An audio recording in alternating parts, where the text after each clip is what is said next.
Welcome to Bids and Proposals for Dummies, Short Episodes, Big Wins, a podcast inspired by the book written by APMP fellows Charlie Devine and Neil Cobb. Each episode gives you bite-sized expert tips to help you navigate the complexities of bid and proposal writing and provides industry best practices on winning business. In today's episode, we'll cover the role of a proposal leader and the importance of being a leader, engaging colleagues at all levels, including executives and peers, effective proposal team training, and alternative metrics for grading proposal operations.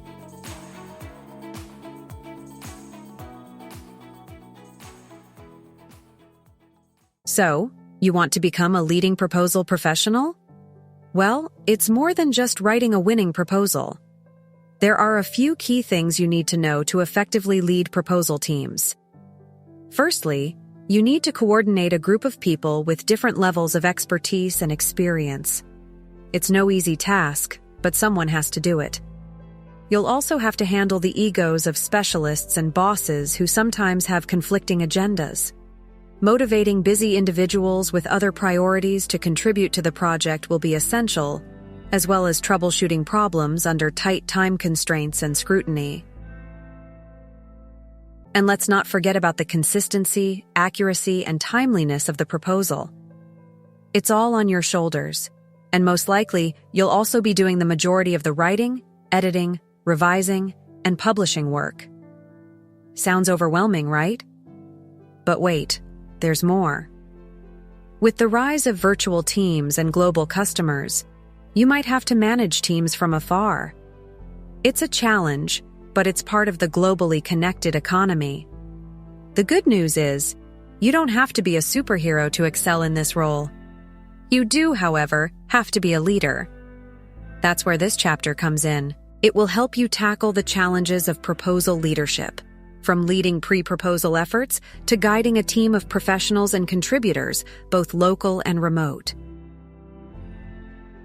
Before you even start a project, you need to think strategically. Aligning yourself with the salespeople in your organization and getting people engaged early on is crucial. Anticipating future needs and preparing for them is also important. As a proposal leader, it's essential that you can do every job that you expect others to do. We know it may go against some management theories, but in the world of proposals, specialized skills are necessary. You'll need to be proficient in planning, researching, writing, editing, visualizing, troubleshooting, orchestrating, and production. You never know when you'll need to step in and save a proposal project that's heading off track. Furthermore, leading by example is powerful. Being present with the final reviewers late at night, fixing little mistakes, and showing dedication speaks volumes. It's all about leading from the front and demonstrating your commitment to success. Many proposal executives and leaders start their journey as proposal writers. They prove their worth, take on more responsibilities, and eventually become indispensable. They may even establish a proposal center or become consultants, helping companies create winning proposals. The common thread among them all is their ability to write an exceptional proposal. So if you're aspiring to be a leading proposal professional, remember that it's more than just writing. Take the lead, manage your team effectively, and be a skillful leader both in person and from afar. With determination and strategic thinking, you'll be on your way to success. So let's talk about engaging your colleagues at every level when it comes to proposal leadership. It's important to understand that leadership in this context goes in three directions: up, across, and down. Essentially, you need to lead your bosses, your peers, and everyone on your proposal team. Firstly, let's talk about leading your bosses. It's crucial to get the support and understanding of your higher-ups. To do this, you need to help them grasp the importance of your function, your processes, and yourself. Show them how valuable a strong proposal development team can be and how it can positively impact the organization's win rate and revenue. Next, let's discuss leading your peers in other departments. It's essential to establish a collaborative relationship with your colleagues in different departments. Coordinate with them to ensure smooth workflow and address any obstacles that may arise. For example, if the finance department requires lengthy procedures for acquiring bid bonds, work with them to find a more streamlined approach. Lastly, let's not forget about leading everyone on your proposal team. Take the time to train and coach them in the culture and craft of proposal development. Showcase your work to leaders and highlight the value you bring to each proposal.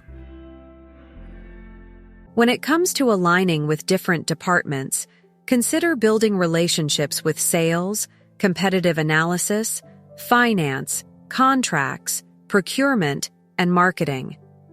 These departments can provide valuable insights and support for your proposal efforts. Remember, engagement at every level is key to successful proposal leadership.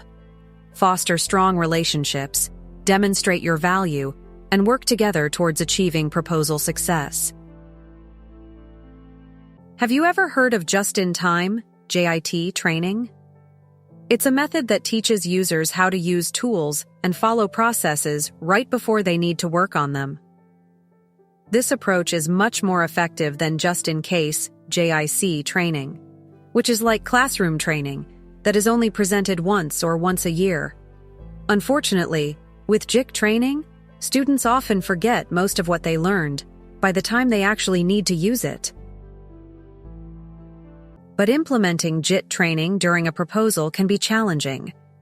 It's hard to find time to deliver the training or fit it into a tight schedule. Plus, experienced team members may not need a full training package, just a refresher or an update on lessons learned. So, what can you do? You have options. One option is to provide a variety of training approaches that match the needs of your team members. This could include classroom-based training, online training with videos or webinars, reference materials such as FAQs and process flow diagrams, JIT lessons learned sessions, and checklists and templates. Each approach serves a different purpose and can be tailored to meet the specific needs of your team. Another valuable approach is mentoring. Mentorship allows new proposal writers to learn from seasoned professionals and gain insight into the proper procedures and behaviors for real-life situations. Mentoring also allows mentors to practice their leadership skills while supporting individuals in their roles on proposal teams. It's important to remember that proposal resources are often scarce, so it's crucial to work closely with sales to prioritize projects and reserve resources for the most important opportunities. By collaborating with sales managers and planners, you can align your efforts with the business development process and be seen as a valuable asset to the organization. Ultimately, proposal leadership requires finding the balance between supporting others and standing strong for your methods and team. By working the system to your advantage and building relationships with sales, you can contribute to the success of both your proposals and the overall business. Many companies rely on metrics to evaluate the effectiveness of their proposal operations. However, it's important to recognize that many of these metrics may not actually provide reliable indicators of value. For instance, standard measurements like win and close rates may not accurately reflect how well a proposal writer has performed. Just as Michael Lewis's book Moneyball highlights the limitations of using certain statistics to rate baseball players, we must acknowledge that a proposal writer's effectiveness cannot be solely determined by a measure influenced by the efforts of multiple team members. Proposal leaders have come to understand this and strive to set the record straight. While it's still valuable to track traditional measures like pull-through revenue and cost-to-revenue ratios, it's crucial to keep them as points of comparison or supplementary metrics. To gain a more comprehensive picture of your value, consider using alternative measures, such as the following. First, track the number of new salespeople who ask for your support.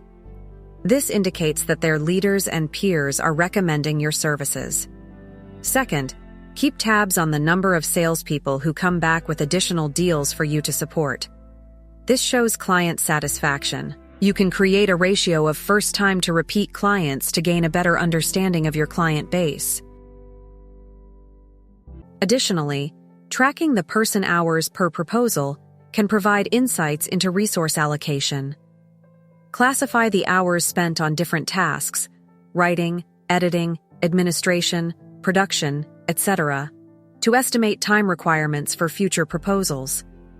Finally, measure the percentage of questions in a new proposal that can be pre-populated with prior content from a reusable database. Sharing this information with sales leaders demonstrates how you're freeing up their salespeople to spend more time with customers. These are just a few examples of the measures proposal leaders can use to evaluate individual and team performance. By adopting such measures, you can gain a more accurate and useful view of the value of your work.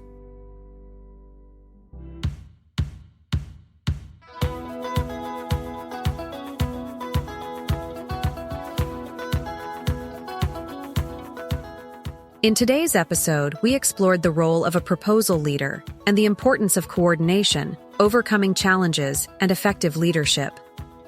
We also discussed engaging colleagues at all levels, including executives and peers, for successful proposal projects. Additionally, we highlighted the significance of effective team training, resource allocation, and alternative measures for evaluating proposal operations.